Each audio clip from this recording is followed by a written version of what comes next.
Welcome to another episode of Marketing School. I'm Eric Su. And I'm Neil Patel. And today we're going to talk about a simple way to come up with the most effective marketing ideas. So let's get the simple way out of the way first.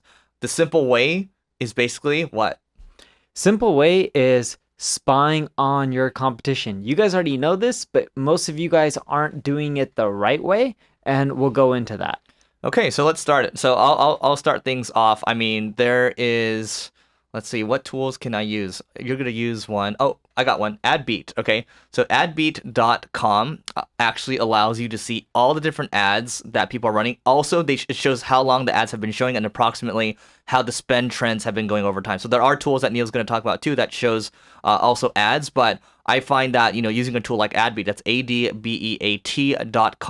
is going to allow you to see not just ads on the Google network, but other networks as well.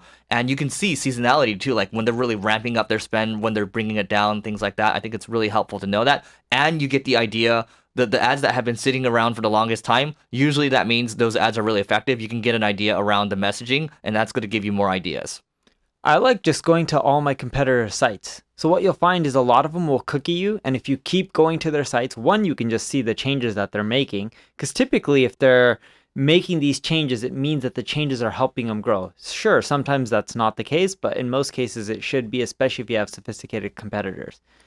If you go to your competition site multiple times every single week, you're going to get cookied and you're going to see all of their ads, all of their campaigns, and you'll see what was working. If you see the same one over and over again, the chances are it's converting. The ones that you don't see, they're not converting as well. But like a great example of this is a lot of people will pay YouTube so they don't have to see ads. I think it's what, $10 a month? Something like that. Mm-hmm. And I refuse to do that, not because I love ads. I want to see what my competition's doing, so that way I can figure out what's working for them and one-up them. Yeah, and another one, I mean, kind of expanding on this whole simple way thingy, AHREFS, right? So I like looking at AHREFS. You can use other tools out there, but AHREFS Content Gap is basically going to show you, like, let's say we put Single Grain in there, and we put a bunch of other marketing sites in there. Let's say we put, like, I don't know, QuickSprout in there as well. I can literally put a bunch of different sites that are relevant, and then we can see all the different keywords that they're ranking for that we aren't, right? And that's going to kind of guide us in terms of what new topics or ideas should we be talking about in our niche, right? Because we're constantly creating content. So that's a good way to look at it too. And then also expanding on that, once you take those keywords, you can drop into Answer to Public or UberSuggest, for example, and you're going to get even more ideas. Yeah, and the other thing too is if you want to come up with more marketing ideas, you can use BuiltWith to see what technologies your competitors are using.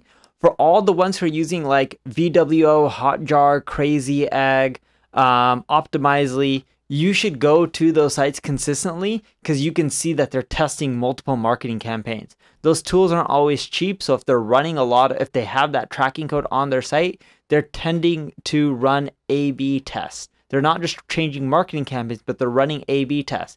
And it means if they're running A/B tests, they're sophisticated enough to make changes or make them permanent, assuming it helps boost conversions. So once you have that, what you can do is you can keep screen capturing. That's what we would do. And then we would just say, all right, this is what's working for the competition. Here's some of the other variations. Cool. We shouldn't test these bad ones first. We should test the ones that they made permanent because it looks like they boosted their conversion rate. Yeah, last but not least, from my side at least, we talked about a couple episodes ago, we talked about how Facebook has added the info and ad section when you look at people's pages. So if I go to anybody's, let's say I go to, I don't know, Grant Cardone or something, and I click on the info and ad side, which is on the left navigation, I can actually see all the ads that he's running, and I can go and get inspirational ideas. I can see all the content that he's trying to promote. I can see the ads that are really working for him, all the video ads too. And it's just gonna just looking at other people's stuff is gonna help inspire you, and that's how the world moves forward anyway. Neil, anything else? The last strategy I have, and this is the simplest one, go to marketing conferences, but not like the big ones. I'm talking about more of the niche ones. Such as War Room and places like that where everyone's just sharing their marketing tactics. Yeah, you may have some competitors in there, but everyone's pretty friendly with each other. And what you'll find is people will just be like, oh, just use this one simple hack. It'll help you grow by 5%, 10%, 20%, whatever the number may be. But everyone's really friendly. And they'll even tell you like, oh, here's all the experiments I ran. And because there's so many marketers in there, what you'll find is they'll give you the ones that have the highest chance to work for your business, and even be like, oh no, with your site, this one won't work, or this one will, or you should just adjust this and then it'll be fine. For example, when I was there one year, Frank Kern was just like, dude, I actually have something that I used to run that converted really well. You can just take my whole copy, my landing page, just change the name to from Frank Kern to Neil Patel. Yeah, it looks good. Yeah. Do you still have it? I still have it. I don't run it anymore, but I did for a while. It was talking about how we would do a marketing plan for you. And the email just converted really well. We sent it out. It generated like 200-300 grand in revenue the first 30 days. Yeah, it looked really good. I don't know why you stopped. It's a lot of work. Yeah. All right. Well, anyway, I was going to add to that. Actually, no, I will add to that.